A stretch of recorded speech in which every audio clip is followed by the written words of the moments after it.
Both Frieren and Fern would arrive to where the boys were staying, surprised to see that they looked entirely wiped out. It was definitely due to the restraints that Frieren had placed on them, but it was proving to be effective. The boys had actually grown, not just in terms of their skills, but even their physical strength. Not being able to rely on their mana to boost their stats in any way, it meant that everything they did, mostly everything, had to come through their own natural means. Of course, for the boys, they felt entirely different. They were sore in every part of their body, and it didn't really help very much that only having 5% of their mana, it meant that they had to augment their power to the extreme.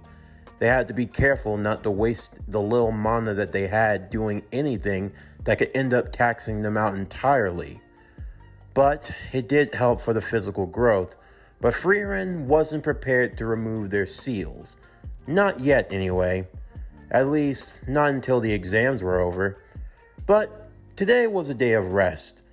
They were all going to go out to eat to a restaurant she had been to in Osbert a long time ago, back when she and the members of the Heroes Party had helped save the restaurant owner from complete disaster. They were given food on the house, the best quality that the city had to offer, and they wouldn't be the only ones there. There were others, such as Ubel and Lond, who were both accompanying one another to the restaurant, although for both entirely different reasons, as well as Dinkin's team, who competed against Frieren's. They were also going to be attending as well, looking to have a nice meal, and in preparation for what was to come. Out of all of the people who had participated in the first exam, only 6 teams, 18 participants in total, ended up passing, making it to the next stage. Of course, you never knew what the test was going to be, but you had to take your rest and enjoy your victories whenever you could. Although for the proctors of the exam, they felt something different. It was something ominous, a dark aura. It felt as though it were like a miasma that was encircling all of them. "You can feel it, can't you?" one of the proctors would say.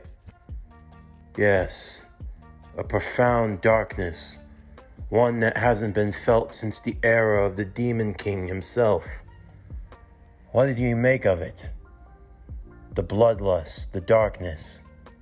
This is a form of evil that doesn't come around often. Do you think we should postpone the exams? Not when we've come so far. And besides, the second stage will be where the finals will take place anyway, in just 3 days' time. You've heard who's going to be overseeing it. Who? Lady Sense. Sense? She's going to be the one? The pacifist. She's definitely different from you, I'd say. I only wish to weed out the weak, those who didn't have the makings of a first-class mage. As for her, she goes too lenient, but she can be twisted in her own right. The exam will take place in just 3 days' time, after which it will be concluded, and we won't have to deal with these pressures for another 3 years. Besides, you know how these exams are like, the type of people that get brought out of the woodworks. Everyone from all over clamoring for the certification. But really, they just want the blessing from Lady Seer to grant them any spell that they desire. And so many people lose their lives in that vein. But still, you never know what someone's going to try, especially when they feel that there's a lot on the line to gain ultimate power. I will make sure that there are guards stationed all around the city, especially towards the gate. If there is any impending darkness that's coming, then it has chosen the wrong city to bring its evil. We are not known as being the land of mages for nothing, and her ladyship will protect us. Many people have not even seen her in so long, they forget that she even exists. Maybe, but we do not. It may be lifetimes for her, but she has founded the new age for us. We will prove why we are the strongest mages to exist, and we will not be forgotten. With the 3 days to prepare for the next portion of the exams, both Frieren and Frieren would recount how the first exam and trial went for the both of them. For Frieren, she would tell about how she had to break through the barrier to allow for her teammates to fight at full strength, and how she had to act like a mediator most of the time. While Frieren would talk about her teammates, who were, well, certain characters to say the least. A young girl who seemed to have a thing for bloodlust, and a mysterious boy who didn't say much and liked to keep to himself. Although it seemed like both Ubel and Lond were both so profound of one another that she was more or less just a third wheel in the grand scheme of things, which by her accounts were all entirely fine. She didn't really much care. As long as she got her certification, she was free to go and do as she wished. In the end, they had gotten as far as they needed to, and knowing what the next exam was going to be, well, all they had to do was complete the final stage of their journey, and then they'd be set. For now, though, they were just going to enjoy the time and the mood, and take in all that Orspeth had to offer. As the sun would begin to set, however, and the cover of night would start to rain, a figure in the dark would make his move. As he placed his hand on the ground, a multitude of golems would appear from the dirt, dark in nature, with a single glowing red eye. They were known by many as mindless ones, the souls of whom had been lost in the lands of purgatory, and who had become so lost that they had forgotten who they once were. Inhabiting the golem-like bodies, they could be controlled with ease when given a target, and the target was the city of Orspeth. As the army began their march, the hooded figure would summon flying creatures of the night as well, monsters of every kind and unfathomable horrors. Tonight would be a moonless night, a starless night, a night of pure dark and crimson blood. This was the outcome that was needed. All the preparations had been made. Now it was simply a matter of playing his cards right. What's the best way to take down a city full of mages? Is it to simply storm in with all your power? No. Anyone who does that is an absolute fool. The best way to defeat a mage is divide and conquer. To take them out of their element and bring them into yours. A mage is a lot of things, and magic can do a lot, but in the end, even magic has rules. So, you simply have to tip the rules to your favor. Good old divide and conquer. Attacking from the sky and attacking from below. Causing confusion and chaos in every which way and direction. Overwhelming them with force that they can't seem to fully comprehend. For the Hood, if he were to just go in there alone, all by himself with all the power he acquired, he'd just as soon be walking into a death trap and signing his final rites. Because while he would be powerful, he would only be one target that they'd all have to focus on. With them only focusing on one target, it would give them time to gather themselves, to come up with a strategy, with a plan. But this was a way of weeding out the weak, the helpless, the pathetic. You make a plan for one thing, only for another to show up. Just when you think you've got it all figured out, the entire question gets changed, flipped, rearranged, and then thrown out completely. That was the plan. To leave everyone in confused chaos all at once. Knowing Frieren, she would use her power as best she could to try to cover up for everyone's weaknesses. But trying to cover for everyone's weakness would only leave herself exposed. And that is when he would take the shot. Little past 10 o'clock, one of the guards on the wall saw something glowing in the distance. He could feel the earth beginning to shake as the dark figures began to make their presence known from the city light itself. Monstrous cyclopses of earth. The armies would be alerted, and a warning sign would be emanated, shot up from one of the first-class mages, alerting everyone that the time for battle was near. Evacuation was going to be a must for non-combatants. Frieren would awaken along with Stark, Francis, and Fern as they went out to see what was happening, people running in the streets. The cries of imminent danger were upon them. Frieren grabbing hold of her staff and getting dressed, along with Fern and the boys grabbing their weapons, they headed out to see what was happening, as Frieren would fly into the air to get a good view. Mindless ones. What, Miss Frieren? Fern would ask. A horde of mindless ones. They're making their way here. Mindless ones? Stark would ask. What the heck are those? Mindless creatures. Humans whose souls have been lost to the emptiness of the void.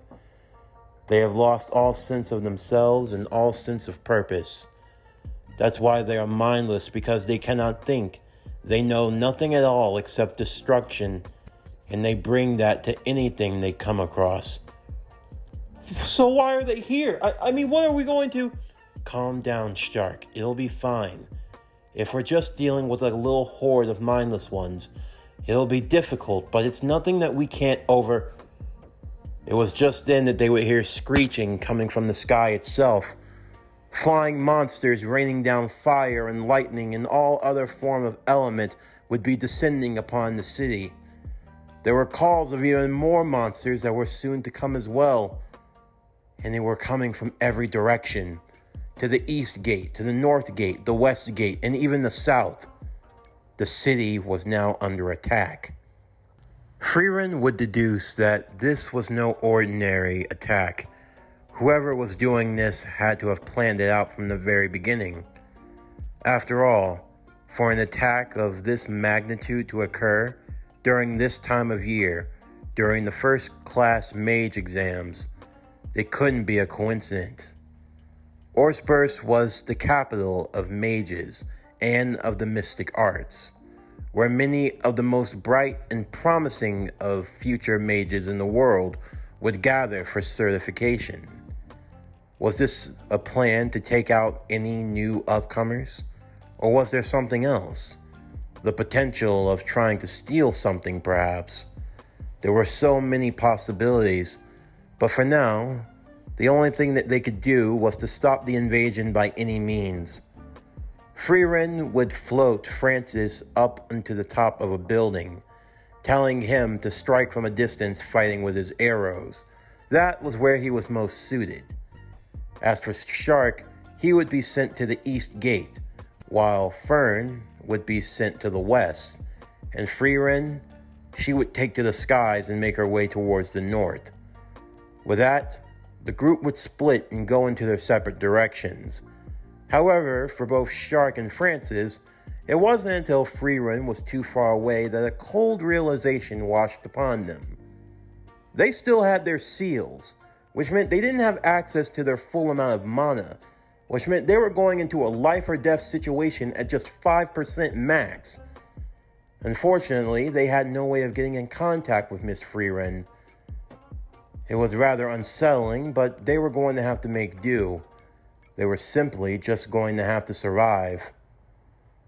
Other mages, including those who were competing in the exams, were now called to arms, as they'd have to take hold and help in the fight against the oncoming horde of monsters. Not just the mindless ones or the flying creatures or all other form of demon that were attempting to show themselves, but no, they were even using an army of the undead. Hold on, zombies? Ubel would ask. It would appear so, Lond would say. Oh boy. What? You make it seem like that's troubling. Zombies shouldn't be any big deal, especially for the likes of you. Unless, Lon said, almost as if a crooked grin was appearing in the side of his cheeks. All of that bloodlust is finally catching up with you, isn't it? You probably led a path of destruction and death on your way here, and chances are the enemy's using all of those bodies to invade this city. What's going to happen when those zombies come across you? Chances are you're not going to fare very well. You speak as if you know everything, don't you, Lond? But I know that you aren't some innocent flower child either. You've got a few skeletons in the closet. Yes, but the difference between me and you, I make sure that the skeletons are reduced to nothing but ash and have no chance of resurrecting. You, on the other hand, you're sloppy, and your work shows it. Sloppy? You can call a girl a lot of things, but sloppy isn't one of them. Especially not my work, boy. Well, it looks like you'll get an opportunity to prove me wrong. 'Cause you and I are going to be heading to the south, it seems. Is that so? That's where we've been asked to go. But, knowing you, you'll probably look after your own best interests and just scurry along like you always do. Oh, I'm not leaving just yet. I'm getting my hands on that spell. The power of a first-class mage. That's within my grasp, and I have no intentions on losing it. Who knows? If I do them a favor and help them out in this fight, they'll owe me a big enough reward. Perhaps I can get what I want without all the hassle. And I'll have an excuse to kill. Charming. Try not to die, Four Eyes. I'd say the same to you, only your death would be of no consequence. Oh, I'm sure about that.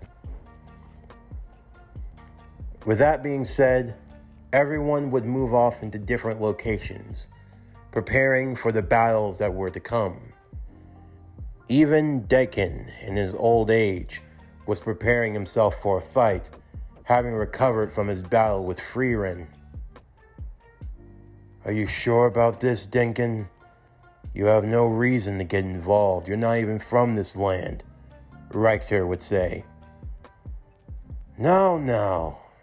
Richter, Laughin. What do you take me for, some sort of coward? No. I am not one to shrink back in fear, nor am I one to turn back from a fight. And from what I've heard, we're dealing with zombies, mindless ones, flying demons, gargoyles, and all other sorts of unsavory demon and like monsters that are all gathering together here and now. I say this is the real test of the exams. No longer just fighting amongst ourselves, but against truly horrifying creatures of the night. It will definitely be interesting. So I certainly hope you two have taken time to recover and brought back your full strength. Because from the looks of things, we have a long night ahead of us. Frieren would arrive to the northern gate, engaging with the flying gargoyles and shooting them down, a multitude with ease, helping with the evacuation and helping others to get to a safe and secure location. As she arrived to the gate, She saw firsthand the horde of monsters that had all been gathered. There's too many of them. At best, we're only going to be able to hold them off for a brief amount of time. There's no need to worry. I promise you, they're not going to get past me. What? Surely you jest to speak so confidently in a... One of the other soldiers would stop his own man from speaking so hastily. Yes, we're counting on you, Miss Frieren. Frieren? The mage who was a part of the hero's journey. That's really her? Yes, that is Frieren the elf. The mage who helped with the heroes that defeated the Demon King over 100 years ago. So, try having a little more faith, would you? Right now, we're as safe as we can be, but that's only if we don't get in her way. She might be here to take the exams, but make no mistake about it. She's in an entirely different league compared to the rest of us. Deep down under Orspurt, in the catacombs of the great mages, lied Seer the elf, the one who was said to be the closest in modern times to the goddess. She merely grinned as she could sense everything that was happening above. So, the proprietor of peace, Frieren, I get a chance to see you in action. At least, that's what I'd hope. But it seems I'm going to be occupied, aren't I? I know you're here. There's no need to hide in the shadows like a boogeyman. Come forth so that I could see my challenger. The hood would make his presence known, walking out of the darkness of the catacombs and into the light. I take it you're the one that's responsible? Indeed I am. Although I must say, you were not my original target. But a lot's changed in the last few years. So, with all due respect, would you allow me the pleasure of taking your life? Seer. Take my life. I've lived for a long time, and I've met many a foe. Many who have thought they could beat me. But I can't even remember the last time my fists were made to touch the ground. I'll indulge you, since you've gone through a great deal of trouble to seek me out. You disgust me to call on the power of Dormammu. Borrowed strength? Why? Do you not think yourself strong enough to beat me on your own?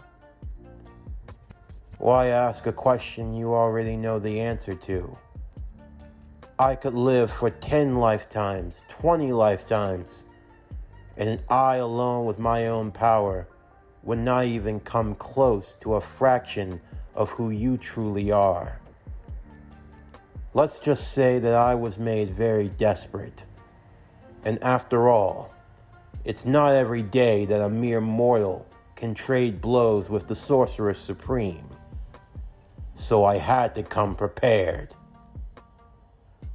Feral, glowing yellow eyes could be seen under the hood, as he pulled from his side two strange artifacts. What you might call a gun. That's how you choose to use conduits for your power? Archaic relics from the past. I believe they were called pistols. They're my preferred method for channeling magic. And yes, while archaic, it's a signature style. Nostalgic, it seems. Some things are hard to forget. The hood held up both guns pointed directly at Seer. Now's your only chance. Seer, the Sorcerer Supreme. You should ready yourself. You claimed that I was not your original target, and yet you wish to pick a fight with me. Do tell, who are you going after if you finish your business here? Seer said with a grin. Thankfully enough, my next target's already in the city. The elf known as Frieren. She is my next target after I'm done with you. Oh, you have your sights set on Frieren as well? I wonder who could be after her head. Whoever it is, it must be someone quite powerful to have to force you to make a deal with Dormammu to borrow his strength, and a good amount, I'd say. It doesn't matter. All you need to know is that this is your last chance. Defend yourself or die. 2 shots would be fired, with a barrier being formed between Seer and the blast. She smiled as she stood from her throne. A pity. A poor fool who made dim-witted decisions. Someone foolish enough to make a deal with Dormammu must face the consequences of his actions. I assure you, this is not going to go how you think it is. But I haven't had a chance to play, so let's have some fun, shall we? The auras between the both of them would begin to flare. An aura of light and an aura of darkness. In a split second, the two of them would clash with one another once again. In the brief exchange, sizing each other up and seeing what they had to offer. Now, Seer would say, do try to make this a little bit challenging. What was your name again? I didn't say it. You don't have to. This concludes Frieren the Elf and the Archer. What if Frieren trained Hawkeye? Season 1, Part 10. As always, if you enjoyed today's video, then please don't forget to like, comment, subscribe, share, and hit that bell for post notifications so you can stay up to date on everything that's PowerCore Productions and Podcasting that's to come out now and in the future. And stay tuned next Monday afternoon as we'll continue with What If Frieren Trained Hawkeye, Season 1, Part 11. But that's going to do it for the end of today's video. I'm Javon Harrington with PowerCore Productions and Podcasting, signing off, and I'll see you next time.